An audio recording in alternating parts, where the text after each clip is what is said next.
Nick, very good to see you and Happy New Year. We are Happy New talking Year. today 5 financial resolutions for a happy and successful 2024. So we are revisiting this annual favorite, but with some new resolutions. And today we're sharing our top 5.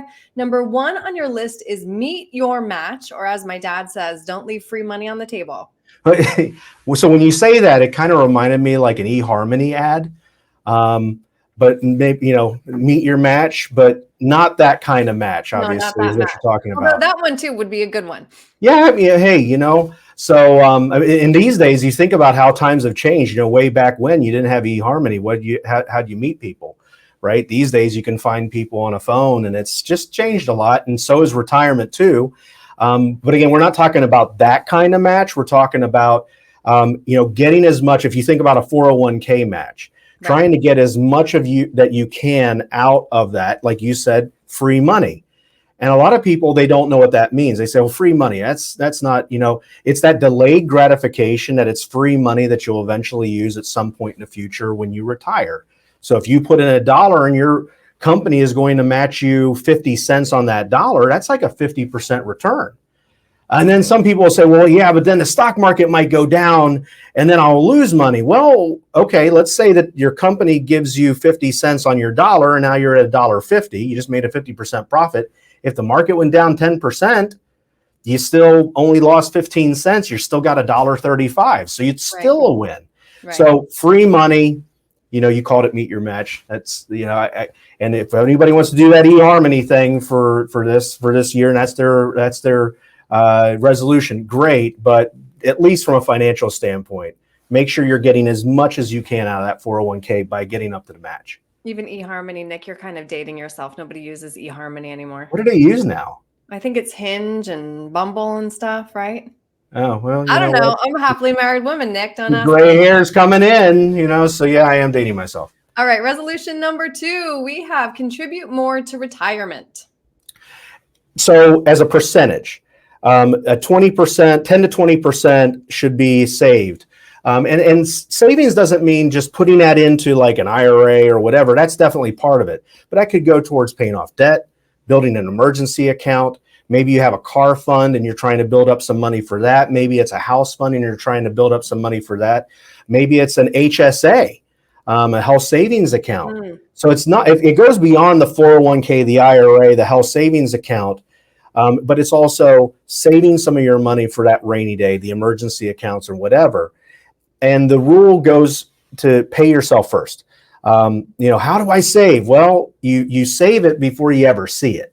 So if you know you're getting paid on the 1st of the month, on the 2nd of the month, have a bank draft money out and put it into a brokerage account or a different kind of account, whatever it is. Just make sure it's automatic, because most people, when they see it in their account, they spend it.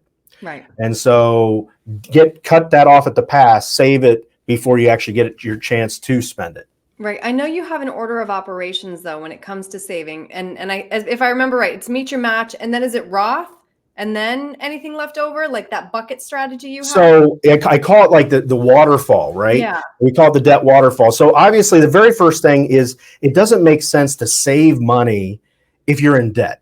I mean, if you're trying to earn 5 or 6% in gains, but you're paying a 22% credit card, doesn't make much sense. So the first thing that you definitely want to do is get your debt paid off first before you start saving. Then you want to have an emergency fund, and build up that emergency fund of maybe 6 to 12 months worth of expenses. And we'll touch on that in a little bit. But you want to build up that emergency fund.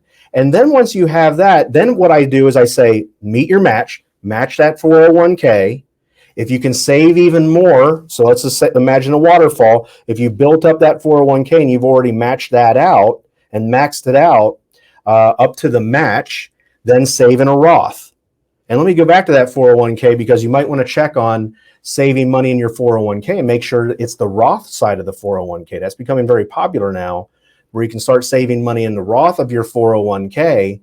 And now whatever that builds up to is completely tax-free. So that's a bonus there. But once you've maxed out what the company is going to match you, then go into saving in your own Roth IRA, build that up. And then if you still can save even more than that, then go back to the 401k and start saving again in the 401k up until the max there, because the maxes are over $20,000 that you can save per year in 401ks. Right. Yeah. And just a quick look at those new numbers. They're You're right. big, right? $23,000 on a 401k. Then you have catch-up contributions of $7,500 if you're over the age of 50. So you can save quite a bit, whereas an IRA or Roth IRA is limited. You're limited to $7,000 to $8,000 that you can save in an IRA or Roth IRA. 401ks have a lot higher numbers that you can save there. All right. Resolution number 3, create a budget. I sometimes don't like the word budget. I use the word diet. It does, right? Everybody tells me, the reason I don't like the word diet is the first 3 letters is die. It definitely makes sense. But I use the term lifestyle expenses because what happens when we use the term budget is people think car, gas, oil, cell phone, utility bills. That's where it ends when they say budget. When I say lifestyle expenses, it's all of those things plus whatever lifestyle expenses you have to live the life that you want. You almost have to imagine, what is your perfect day and what does that cost? What are you doing on that perfect day? And I know it sounds like a Royal Caribbean, perfect day at Coco Cay, kind of whatever that they advertise on. But literally, it's what are you doing? And that's going to cost something. If you're going and playing golf or going to the beach or traveling or visiting family or grandkids or whatever it is, that's going to cost money. That's part of your lifestyle expenses. So you got to figure out, what does it cost for you to live the lifestyle that you want? And then that way you can build a retirement plan based on your actual life, not just, well, this is what I spend on, cable and stuff like that. Right. Good point. All right. Number 4, which you did just touch on, build an emergency fund. And I'd say 6 to 12 months of expenses. And some people think, I've never had a big expense, I don't have to worry about that. Well, just ask around. Just this past week, I've had one client who had roof damage. And when they started fixing the roof, they found out they had black mold. And when they started addressing the black mold, they found out that there was termites. And it was this cataclysmic thing, right? Yeah. Now, the guy's been smart. He has an emergency account. So his biggest stressor is that his house is being peeled apart right now, not necessarily the financial thing because of that.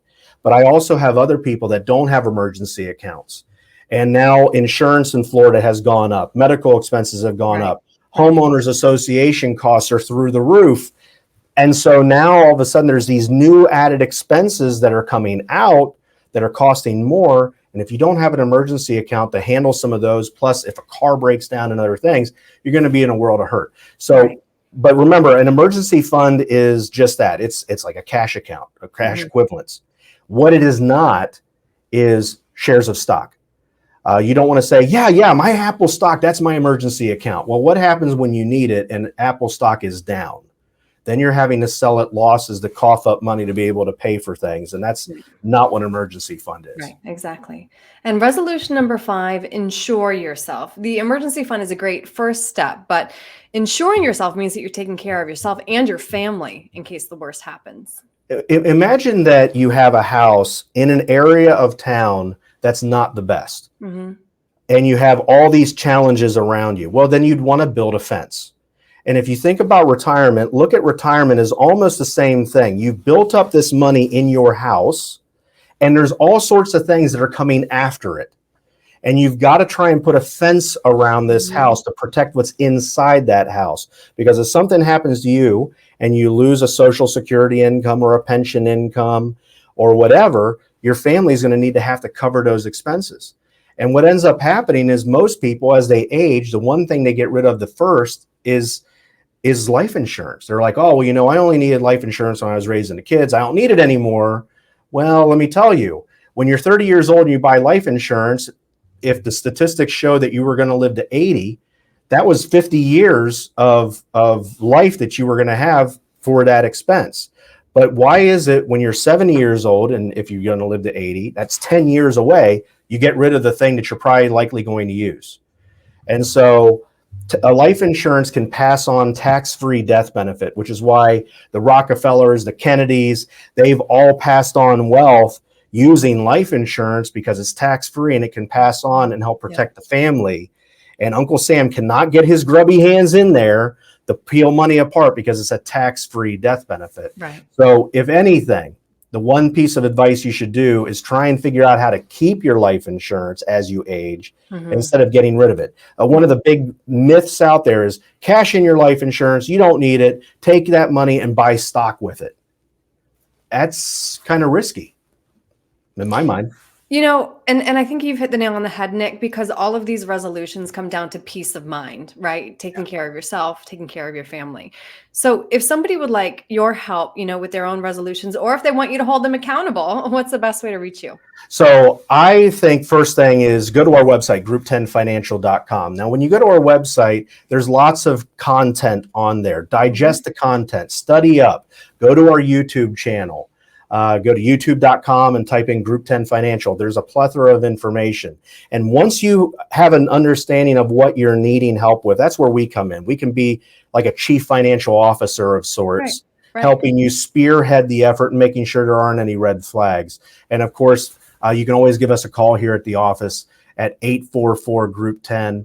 And the team here can set up a 15-minute strategy session call just to check in, see what's going on, and if anything needs to be fixed. All right. Again, Happy New Year, Nick. Thank you for your time today. Happy New Year. Great being with you, Aaron.